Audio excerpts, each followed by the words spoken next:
All right, we are going to look at a new set of notes today. This is notes number 10 for us. Make sure you put your name at the top of them so that you know, or I know, whose they are if I do happen to find them. Okay, so we've already gone over one-step equations. We've gone over two-step equations. A lot of that was a review from last year. And we also went over equations that had fractions and equations that were one big fraction. So when I say one step, that means we just had like x plus 2 equals 3. That was one step. And then two step is like 3x plus 4 equals 8. And then we had special two steps where it looked like 3/5 x plus 4 equals 11. And then we had the other one where we ended up with x plus 3 all over 4 equals 16. Okay, we've looked at examples like all of those. And so now we're getting into multi-step equations. Multi-step.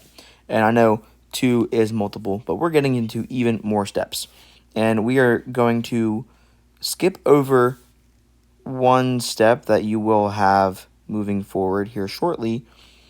The distributive property will be thrown in the next couple of days for us. But for now, we're going to start at technically what is step 2 overall for multi-step equations. And I guess we can still address step 1 of the distributive property because we have written here if needed. And so, as you can tell from this first example, there are no parentheses here, so the distributive property is not needed. So we're going to go ahead and go now to step 2, where we are going to box variable items and circle number terms, or constants. Remember, number terms are constants. So I'm going to box all of the terms with variables. Box terms with variables. And circle my constants. Circle my constants. And then we have step 3. Move variable terms to the left. So subtract 2x from the right side. Subtract 2x from the left side. So now we have negative 3x plus 4 minus x minus 2x equals just 10. And then it tells me to move the number terms, the constant terms, to the right. So I'm going to subtract 4. Subtract 4. And we have negative 3x minus, and this is technically, remember, a invisible 1. Invisible 1. So I'm going to put minus 1x minus 2x equals 10 minus 4. So negative 3x minus 1x minus 2x ends up being negative 6x. And that's going to equal 6. And my last step is to divide by negative 6. And whenever I do to one side, I have to do to the other. This one goes away, leaving me with x equals negative 1. Now, I have been telling you from the beginning that this should be such an easy unit because you can check all of your answers. So we are going to confirm our solutions over here on the right side. So this really isn't 6 examples. It's just 3 examples on this notes page that we are going to verify all of our solutions.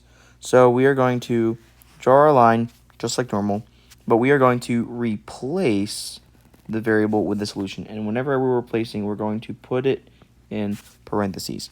So I have negative 3. Wherever I see an x, I'm going to put this negative 1.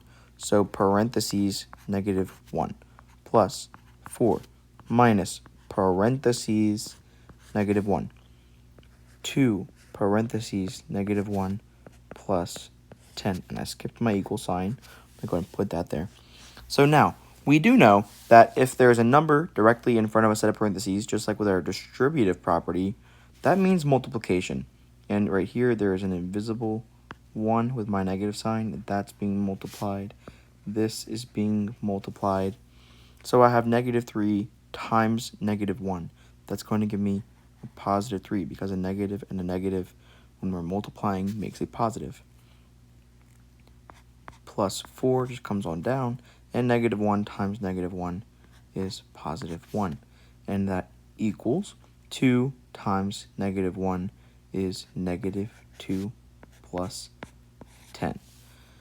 Now, combining all of this left side together, 3 plus 4 is 7, and 7 plus 1 is 8.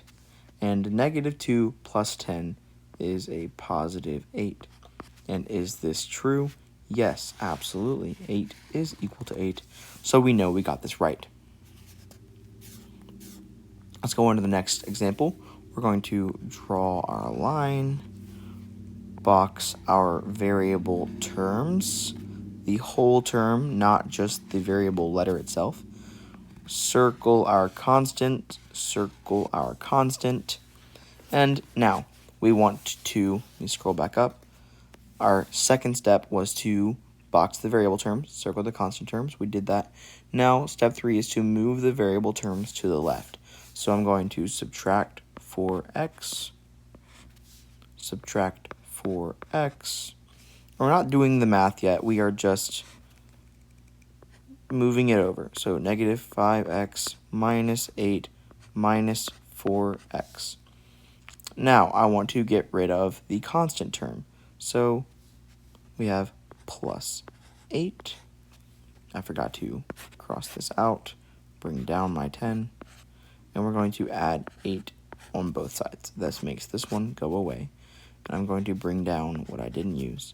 So I have negative 5x minus 4x equals 18. Negative 5 minus 4 is negative 9x equals 18. And my last step is to divide by negative 9 on both sides, leaving me with x equals negative 2 as my final answer. And now I'm going to come over here to the right side, and I'm going to plug that back in. So anywhere that I see an x, I am going to put parentheses with a negative 2 inside. So I'm going to draw my line, and I have negative 5 parentheses negative 2 minus 8 equals 10 plus 4 parentheses negative 2. Okay? I don't have any invisible numbers this time, so that's great. I'm going to remind myself that a number in front of parentheses means I draw an arrow from the number in front of the parentheses to everything in the parentheses.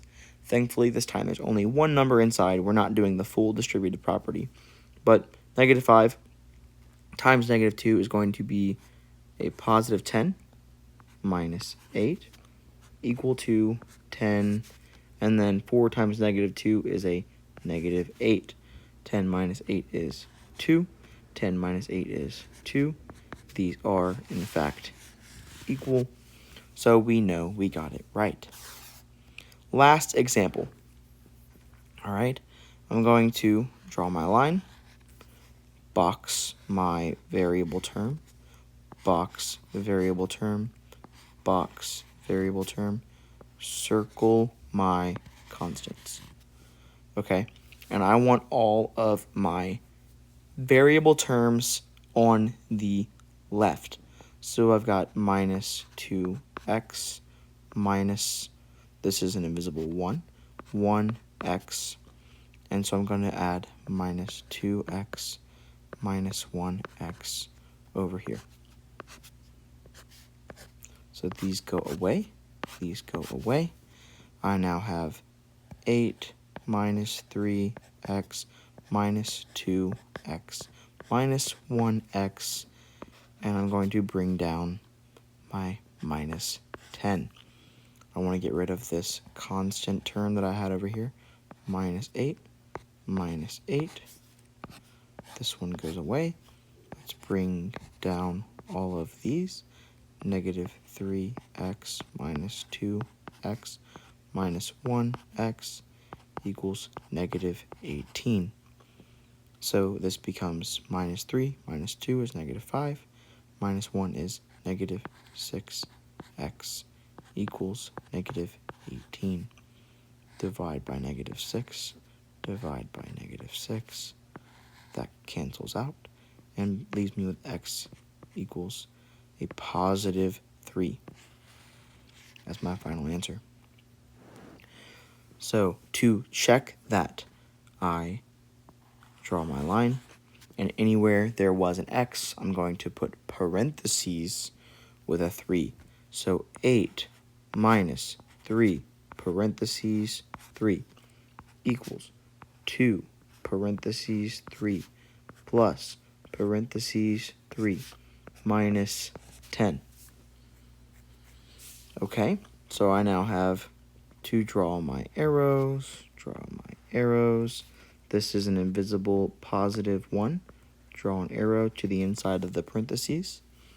I have 8 minus 9 equals 6 plus 3 minus 10. Now 8 minus 9 is going to leave me with negative 1. 6 plus 3 is 9, and 9 minus 10 is negative 1. And that verifies my answer.